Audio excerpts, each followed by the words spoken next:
Hello everyone and welcome to my channel. My name is Kalica, and just a quick heads up that I will be playing around with my upload schedule a bit. So if you see my videos popping up a few hours later than usual, that's my fault.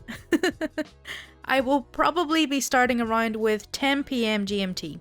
But anyway, today we're doing PettyRevenge, so you are going to be just a little bit spicier after watching this video. Micromanage me? Go ahead, you might not work here anymore after though. This happened almost a decade ago when I was a freshman in college.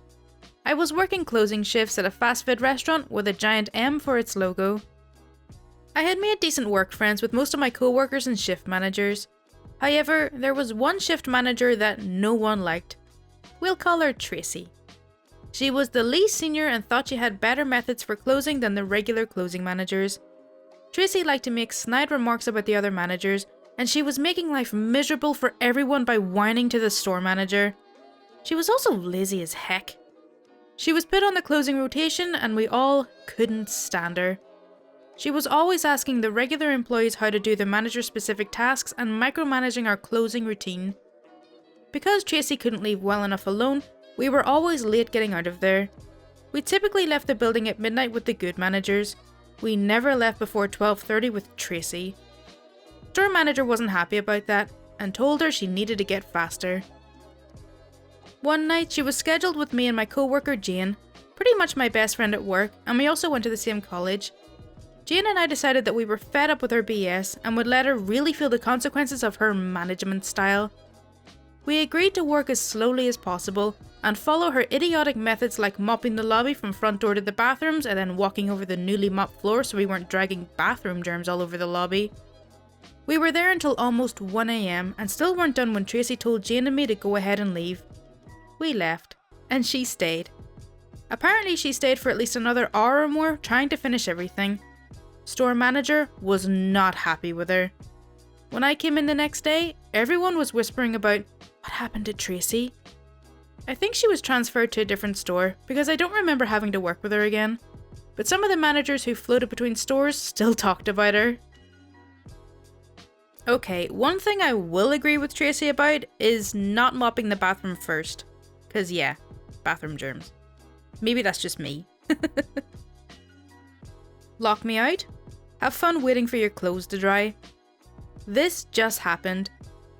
I live in a fourplex that shares the use of laundry and dryer services with a small apartment unit next door. We all share the same backyard. In order to reach the washer and dryers, my neighbours and I must go out the back door. Both of our back doors lead to a small room where we each have enough space for some storage or our own washer and dryer. We both use a separate door from there to reach the outdoor area.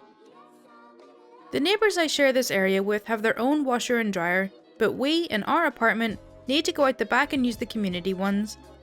When I went back today, I saw the neighbour's teenage daughter, late teens, waiting by her washer to put her clothes in the dryer. She was looking down at her phone, and we're not super friendly anyway.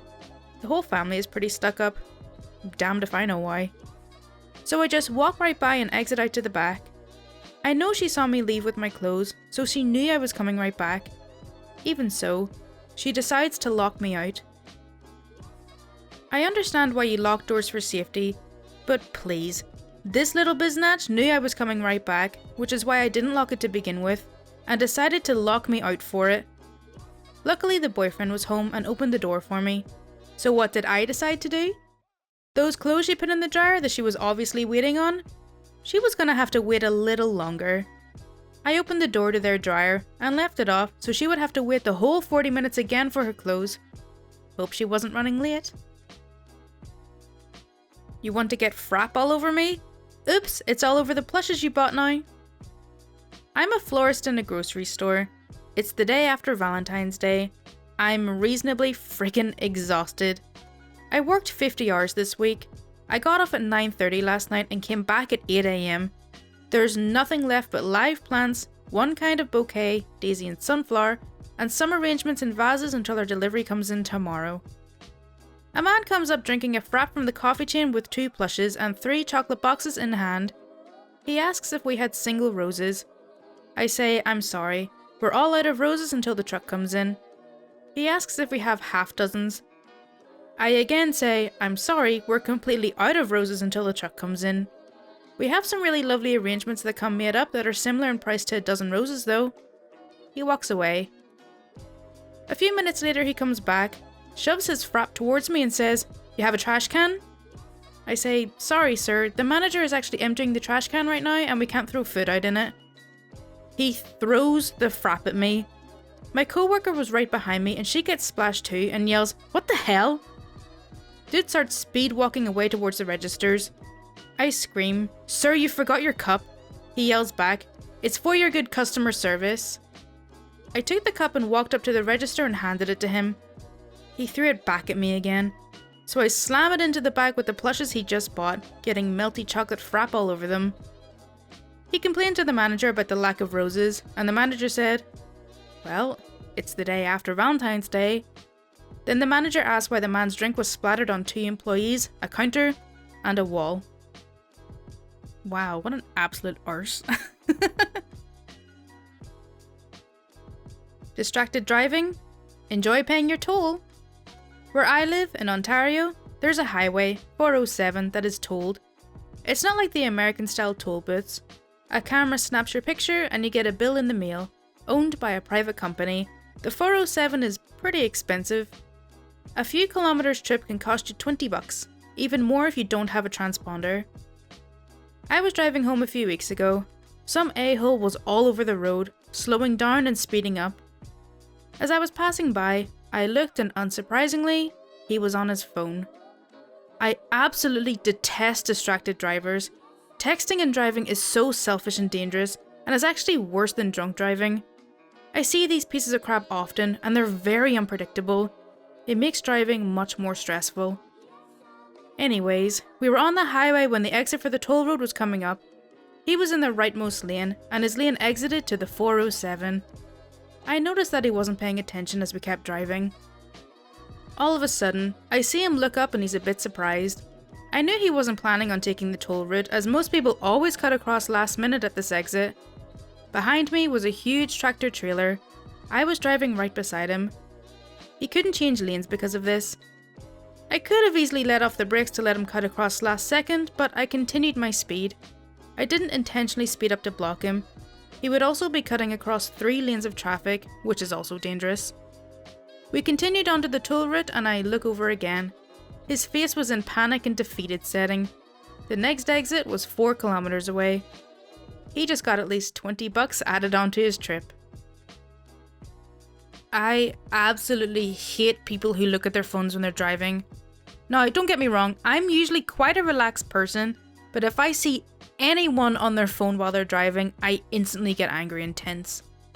Is responding to a text message or scrolling through your Facebook feed really that important when you're going 70 miles an hour on the motorway? Ugh, I hate it. Spray me with water? Right back at ya. Written on phone, so apologies for bad grammar and stuff. So, earlier in the day I was at swimming training. It was the usual swimming laps with small breaks in between each exercise. During those breaks, you would drink water from your water bottle and rest a bit. One guy, I'll call him Dave for fun, decided it would be funny to take his water bottle and spray it at me. Even though we were swimming, the water we fill our bottles with is pretty much ice cold and not at all fun to be sprayed with.